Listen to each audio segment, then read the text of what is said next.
गोंदिया जिल्ह्यातील Shivshahi ST bus अपघातातील मृतांच्या कुटुंबियांना 10 लाख रुपयाची मदत. मुख्यमंत्री एकनाथ शिंदे. नमस्कार, मी राम बीडकर.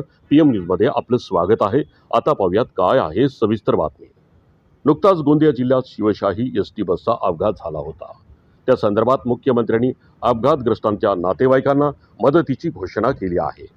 गोंदिया जिल्ह्यातील सडक अर्जुनीजवळ सदरचा शिवशाही एसटी बसचा अपघात झाला आहे. या संदर्भात मुख्यमंत्री शिंदे यांनी गोंदिया जिल्हा अधिकारी यांच्याकडे सदर घटनेसंदर्भात माहिती घेतली. चांगल्या दर्जाचे उपचार देण्यात यावेत, गरज पडल्यास खासगी रुग्णालयात दाखल करावे अशा आशयाच्या सूचना जिल्हा अधिकाऱ्यांना मुख्यमंत्र्यांनी दिल्याचे समजते. जखमींना शासकीय खर्चातून मोफत उपचार केले जातील. घडलेली अपघाताची घटना अत्यंत दुर्दैवी असून मृतांना भावपूर्ण श्रद्धांजली अर्पण करतो व त्या कुटुंबियाच्या दुःखात सहभागी आहोत असे मुख्यमंत्र्यांनी यावेळेला सांगितलं.